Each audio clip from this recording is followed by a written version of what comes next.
Vamos a saludar al fiscal federal número 2 de Santa Fe, Walter Rodríguez, está conectado vía Zoom con nosotros. Rodríguez, buenas tardes, ¿cómo le va? Hola, buenas tardes, ¿cómo andan? Muy bien, muy bien, muy bien.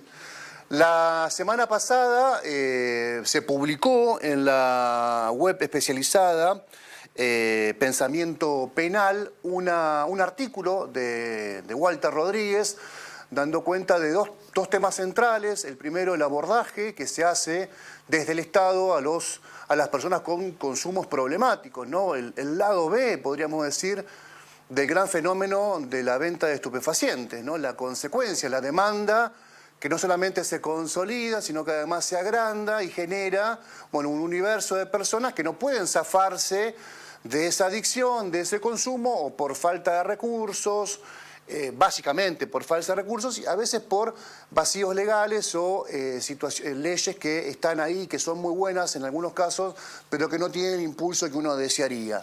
Y el otro tema que aborda el artículo está vinculado a la posibilidad de desfederalizar la ley de drogas para que las provincias, en este caso la provincia de Santa Fe o cualquier provincia, pueda investigar con sus justicias provinciales, con su sistema judicial provincial, en lo que se llama el narcomenudeo. Y acá también hay una crítica porque no quiero avanzar mucho sobre el artículo porque ya lo va a contar el fiscal, pero también hay una crítica y viene bien, y ya lo vamos a escuchar, insisto, porque en Santa Fe hay un proyecto para adherir a esta ley. Hay un candidato a gobernador con muchas chances que lo está proponiendo y además está proponiendo crear fiscalías especializadas dentro del MPA. Pero para no abundar y contarle yo lo que dice el artículo, vamos a preguntarle entonces a Walter la primera parte de su abordaje, que tiene que ver con los consumos problemáticos y cómo aborda el Estado si compartís el lado B, ¿no?, de la venta de drogas y la venta de sustancias narcóticas. Bueno, ¿qué tal, Héctor? Bien, bien. Efectivamente, el artículo que de antemano destaco que se trata de un ámbito, si se quiere, jurídico-académico, no es una opinión volcada en sentido, llamémosle, político, porque justamente usted hacía referencia a la existencia de alguna propuesta de esa naturaleza y no era mi ánimo polemizar con un sector de naturaleza política, sino que el artículo pase por, como dije recién, ¿no? Por un ámbito jurídico para generar una lectura, si se quiere, del lugar académico. Y el abordaje efectivamente comprende el análisis digamos, del plexo normativo, del cuadro normativo que hay alrededor de cuestiones inherentes a cuestiones de consumo problemático, y llegué a la conclusión, para decirlo muy rápidamente, en cuanto a que tenemos una legislación realmente de avanzada, que está compuesta por leyes tanto nacionales, pero también con algún dispositivo provincial, pero de acuerdo a todas las fuentes consultadas, fueron unánimes en llegar a una conclusión, que es que ese cuadro, llamémosle bonito desde el punto de vista legislativo, le está faltando sobre todo un costado práctico, esencialmente y en primer orden como consecuencia de una no aplicación de los presupuestos, o sea, por falta de fondos que pongan en funcionamiento y pongan en marcha todos esos recursos que están previstos formalmente pero no están ejecutados en la realidad. Y todo esto lo hago alrededor de un cuadro de situación sumamente preocupante, porque si bien esto, insisto, se trata de un artículo de naturaleza académico, lo cierto es que es construido a partir de una experiencia que recojo en el ejercicio de la función pública, que pude hacer esta reconstrucción y pude generar una serie de encuentros o de entrevistas con gente que es especializada en la temática para abordar y para llegar a una conclusión de una disciplina que no es realmente la mía. La que sí, con qué disciplina tengo un poquito de más cercanía, si se quiere, es con la segunda, con el segundo de los aspectos abordados, que tiene que ver con el ofrecimiento de una posibilidad desde lo que es la aplicación del derecho penal, para diferenciar aquellos casos en los cuales no se tiene en consideración la problemática del consumo que pueden llegar a tener algunas personas imputadas y si solamente se las somete a un tratamiento de naturaleza criminal. Y por último, cómo influye esta cuestión en lo que sería la propuesta de desfederalizar tanto la investigación como el juzgamiento de este tipo de delitos, llegando a una conclusión, por supuesto, una conclusión exclusivamente que tiene que ver con una opinión personal en cuanto a lo inconveniente que sería poner en práctica esta adhesión de parte de la provincia de Santa Fe a la ley que permite la desfederalización.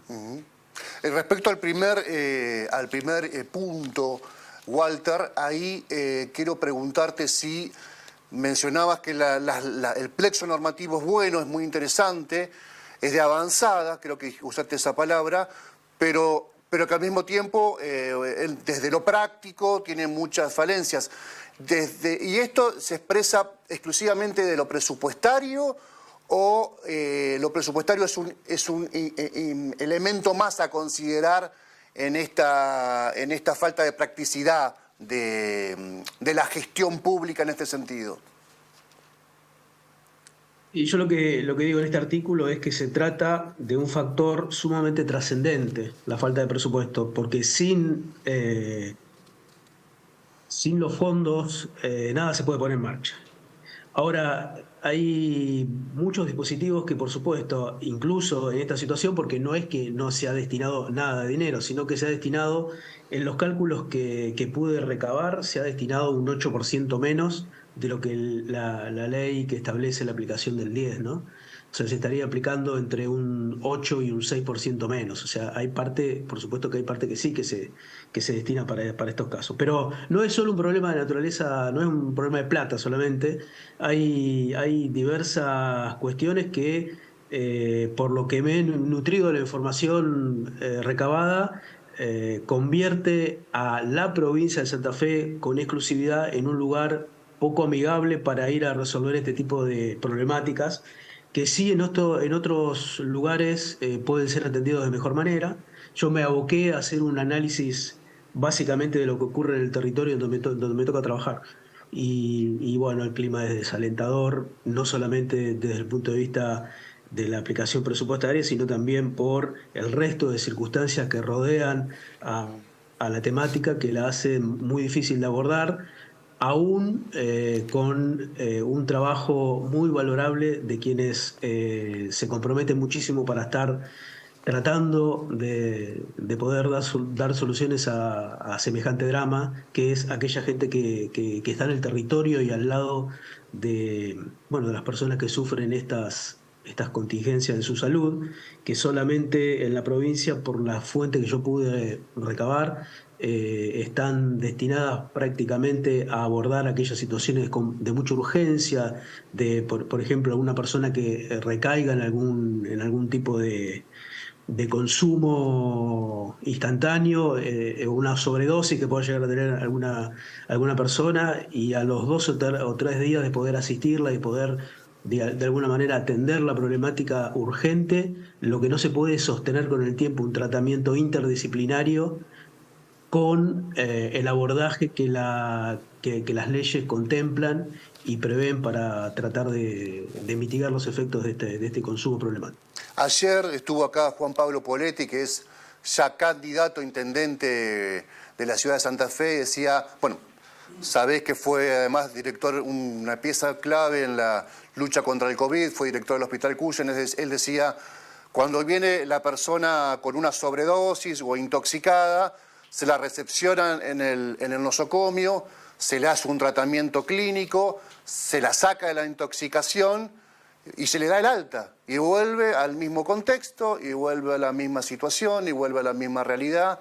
Dice, bueno, ahí hay evidentemente un vacío del Estado, primero de no registrarlo como una persona que necesita urgentemente una atención para superar su adicción y su consumo problemático, y después, esto que veníamos charlando, ¿no? La falta de recursos.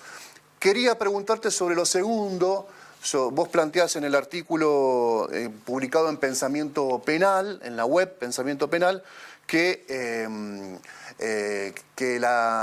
cuando las provincias, sobre todo de Santa Fe, se adhiere a una a la ley de narcomenudeo y toma causas pequeñas de venta de drogas desde la justicia provincial, se podrían romper las investigaciones, primero generar un ruido entre los dos fueros, después darle esa investigación a esta policía que está muy cuestionada, y además principalmente colapsar el servicio penitenciario.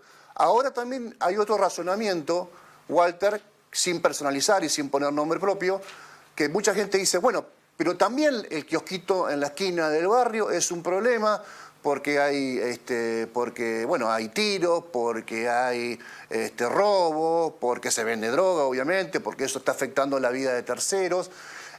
Y muchas veces dice, esperar una investigación federal para esa gente de los barrios a veces es mucho tiempo, y encuentran en ese razonamiento una posibilidad en el narcomenudeo o en provincializar este tipo de causas, una solución. ¿Cuál podría ser la relación intermedia frente a estos dos razonamientos? Yo, Héctor, te haría una corrección. El artículo no hay, en ninguna parte del artículo hay una invitación a que no se contemple el drama que significa para cualquier vecino tener un espiral de violencia como consecuencia de un búnker donde se vende drogas. Ese no es el espíritu del No, artículo. lo aclaro, eso sí. Sí, yo diría todo lo contrario. Justamente cuando el Ministerio Público, que es el encargado de fijar políticas públicas de persecución penal, está reemplazado en una función tan importante como es el trabajo que hace la policía al momento de seleccionar el caso, lo que sucede es, en la práctica, lo que sucede es atomizar el inicio de investigaciones con criterios que no se saben bien de dónde vienen, pero son policiales. Claro. No son el criterio de un criterio de política criminal fijado institucionalmente, que es el que yo propongo en el artículo, el que creo que se debe hacer. Y sobre la base de ese trabajo, que menciono un detalle para mí importante, que no puede un fiscal solo levantarse a la mañana y pensar esto tiene que ser algo que está pensado a nivel institucional para que se unifique la manera de poder afrontar este fenómeno y se despliegue una política criminal con determinados objetivos. Puede llegar a ser uno de ellos, por ejemplo, comenzar a planificar un trabajo en función de lo que es el ejercicio de la violencia nociva que se produce en los barrios, por ejemplo. Claro. Y ahí está la respuesta a lo que vos me planteabas recién, en punto a que no se espera o a que es muy lenta, si se quiere, la respuesta de la justicia federal. No, acá el sistema es el que no está funcionando como debiera funcionar, por lo menos a mi criterio, y ahí sí, en función de ese despliegue de una política criminal, se le debe dar respuesta a quien tiene este tipo de problemáticas y está pasando por un sinnúmero de situaciones como consecuencia de estar en cercanías, ligado a un lugar en donde se comercializan drogas y donde se genera una suerte de anillo de violencia como consecuencia de todos los comportamientos anexos que vienen aparejados a ese tipo de conducta delictiva. ¿Podría ser una solución, Walter, la creación de una especie de agencia nacional que haga el trabajo policial y que concentre todas las investigaciones de delitos complejos, concretamente de narcotráfico, y evitar justamente estos ruidos del que estamos hablando? No lo planteo tipo FBI o algo por el estilo, pero digo una agencia que trabaje, digamos, para que apuntale el trabajo de los fiscales cuando tengan delegada la causa o de los jueces y que concentren todo este tipo de investigaciones y que tengan mucho control, además, me parece que es lo más importante también. Sí, estoy de acuerdo con eso. Para repetirlo varias veces, se alusiona a este fenómeno. El Ministerio Público Fiscal no cuenta con una policía judicial o con algo parecido, con algún instrumento, como para decir que nosotros, en ejercicio de nuestras funciones, contamos con un equipo de investigadores. Sucede todo lo contrario. el sistema policial produce esta selección de lo que se le ocurre por algún motivo que nosotros no conocemos, convertirlo en un caso penal, y en función de eso nosotros decidimos si lo empujamos o no lo empujamos, pero ese es el nivel de decisión que a nosotros nos está en este momento comprometiendo lo que es formular un trabajo casi a ciegas. Casi a ciegas significa sin planificación. Y al Ministerio Público se debe una política pública un poquito más definida en ese sentido. Y por supuesto, antes de decir qué política pública nosotros queremos ejecutar, estaría bueno contar con los recursos y las herramientas necesarias y con una necesidad también de generar lazos de confianza para que no exista lo que hoy día ocurre, que diariamente en nuestras investigaciones nos estamos encontrando ante comportamientos poco saludables de parte de quienes deberían emprender tareas para defender las investigaciones. Lamentablemente en muchas ocasiones lo vemos que están del lado contrario. Entonces, hay una serie de circunstancias que en este momento están impidiendo un trabajo mejor, como para que empecemos a hablar si el tiempo de la respuesta que estamos dando es o no el adecuado, porque no estamos teniendo las herramientas. Y en mi artículo, de alguna manera, también dejo de entrever que justamente la sanción de la ley de fortalecimiento de la justicia federal en la provincia es un elemento que le quita un argumento a esto de la desfederalización, porque esa norma estuvo Claro, sí, sí. inspirada en contabilizar la cantidad de integrantes del Ministerio Público de la acusación o del Ministerio Público provincial que sea, en comparación a la estructura en un momento que se le llamaba raquítica, ¿no? En la provincia de Santa Fe. Bueno, esto se ha revertido hace muy poco tiempo, con lo cual la estructura de la justicia federal podría estar bien en condiciones. Lo que nos está faltando es, por lo menos a mi manera de ver las cosas, nos está faltando equipos de investigadores que actúen como auxiliar en el Ministerio Público Fiscal para producir investigaciones, ya sea de aquellas complejas como también algunas de las que son más simples. Sí. Walter, se nos acabó el tiempo, pero pensaba lo dificultoso que es para un funcionario judicial federal como tu caso, y a propósito de lo que venías diciendo, trabajar en un contexto además donde no ayuda mucho los antecedentes. 2 gestiones anteriores de jefe de la delegación local de la Policía Federal involucrados en hechos vinculados al narcotráfico, investigaciones que vos impulsaste, un ex jefe de la Policía Provincial que también, Portoñoli, ¿no? que también que fue condenado por una causa que también se impulsó desde aquí, desde tu fiscalía. Es un contexto, la verdad, muy dificultoso para confiar, ¿no? En las posibilidades que uno tiene de echar mano para investigar en la calle, en el territorio, este fenómeno tan complejo y que mueve tanto dinero, que significa tanta plata. El artículo de Walter Rodríguez se puede leer en Pensamiento Penal, una web que está además muy interesante, que tiene otros artículos tan interesantes como el de Walter Rodríguez. Gracias, Walter, por tu tiempo. Por favor, buenas tardes. Buenas tardes.